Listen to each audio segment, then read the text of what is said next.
fellow artists. Over the next few weeks, we will be studying about Pablo Picasso.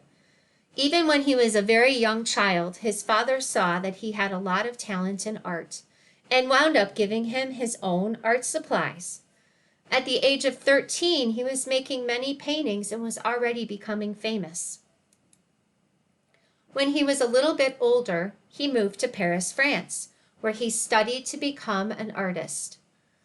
While he was there, he saw how hard life was for the people around him.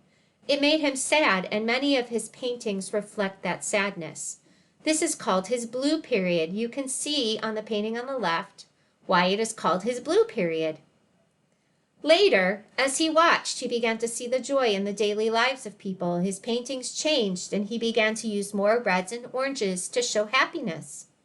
This is called his rose period. The more he painted, the more creative he became. He began to stick pieces of string or paper to his paint. He had invented collage. Picasso also invented an art movement called Cubism. He and other artists who followed his ideas tried to create a new way of seeing things. They would look at something and try to break it apart and see it from many angles instead of just one. You can see this in the painting called Girl in Front of a Mirror. If you look closely, you can see both the front of her face looking at you and the side of her face. Picasso loved to paint. He loved to create new things and new ideas. Let's have some fun as we try some of them together.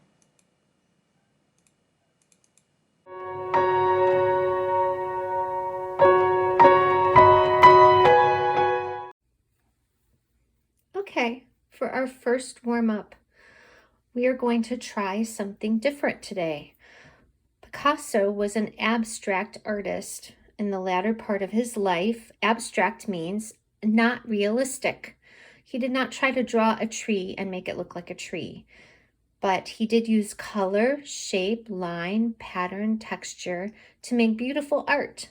So let's make some with him. So today I want you to pick 3 different colors, and I don't know what supplies you will have. You might have oil pastels, you might have chalk, you might have markers, or you might have crayons. But I want you to pick 3 different colors. I'm going to pick purple, red, and I think I'm going to pick this blue. It's my favorite color. So I have 2 different tools. I have markers and I have oil pastel. And I'm going to get this out of the way. You can put your name on this paper, but this is a warm-up, so it's up to you if you want to keep it when you're done or not. All right, the very first thing we're going to do is we're going to draw 3 straight lines that go from one edge of the page to the other. They can go this way, they can go this way, they could go this way. But I want you to draw at least 3. They can be thin lines, or they can be thick lines. Whoops, my oil pastel just broke. 1, 2. You draw them anywhere on your paper. You do not need to copy me. This is going to be your own piece of art. I am making a thick line. I'm trying to make a thick line. There. Okay.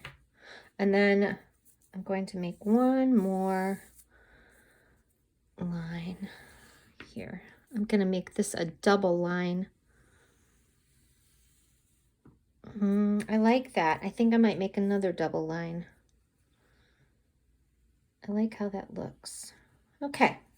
Once you have made your 3 lines, then I want you to think about other kinds of lines that you can make. And we're going to fill up some sections. If you want to make another line to make a small, like right here, this is a big section.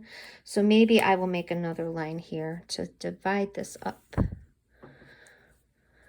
And let's see, I'm going to do this and this. All right, so we're going to think about other ways that we can fill in these spaces. The first thing I'm going to do is I'm going to be drawing other kinds of lines in one of the spaces. So let's go over what lines are. They are anything that is curved, They could be a spiral.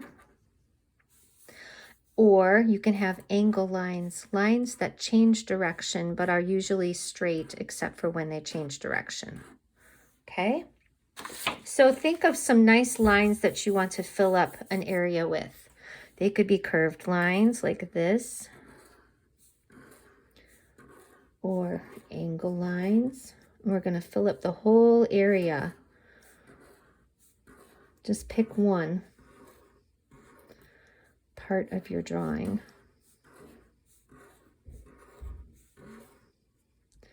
And fill it up carefully.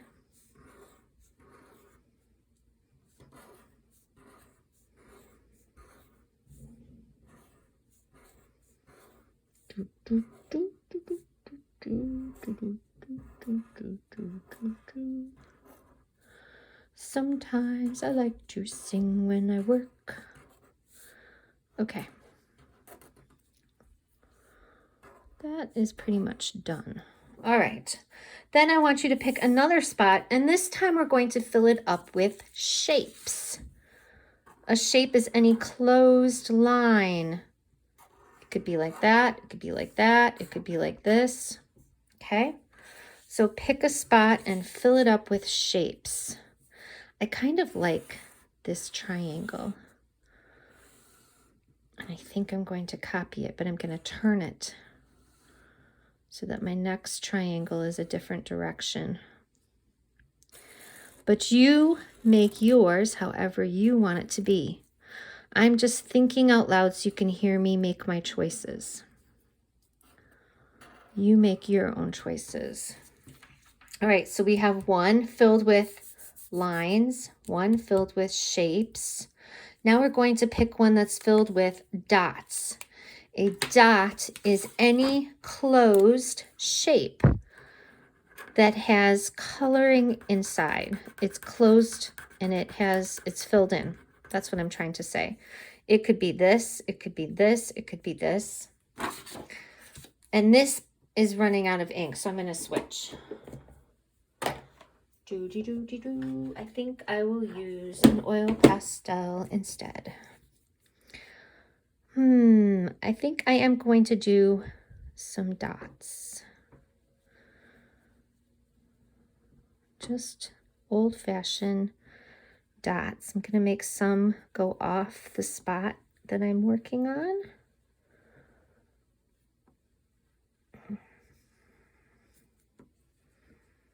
Some dots will be small and some dots will be big.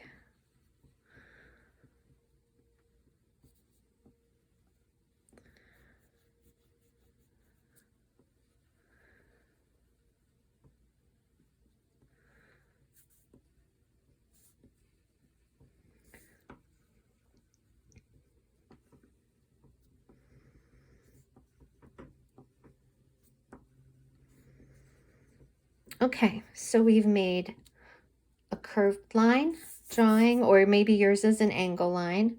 We've put shapes in, we've put in a kind of a dot, and now I want you to think about a texture.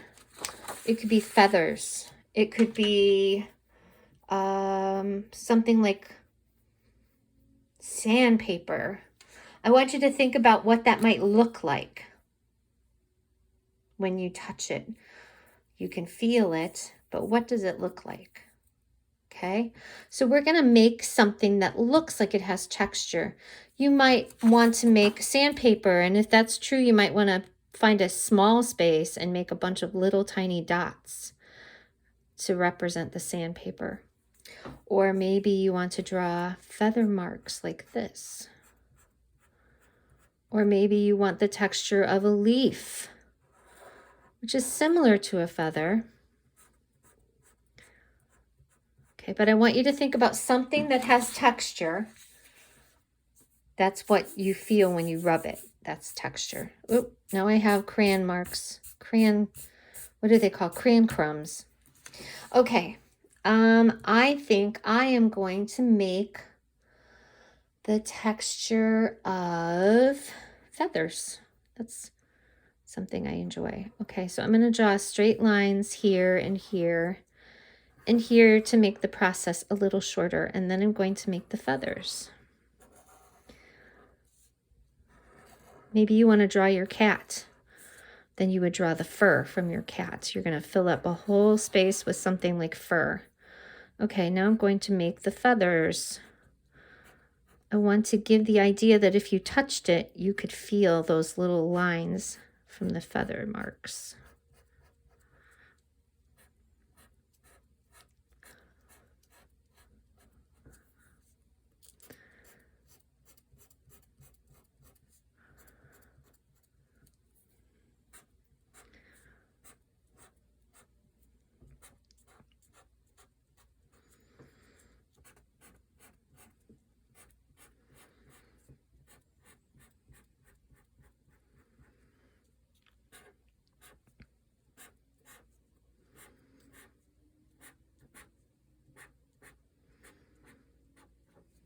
Okay, there are my feathers. All right, so we've got shape, line, texture, and we're using color. And those are the elements of art. You may choose what to do with the last spaces on your piece of paper. And like I said, you can choose to write your name on it and take it home, or you don't need to keep this. This is an exercise piece of paper. Artists don't keep everything they make. Sometimes they just want to practice on something, and this is a practice sheet for you. All right, enjoy, have fun.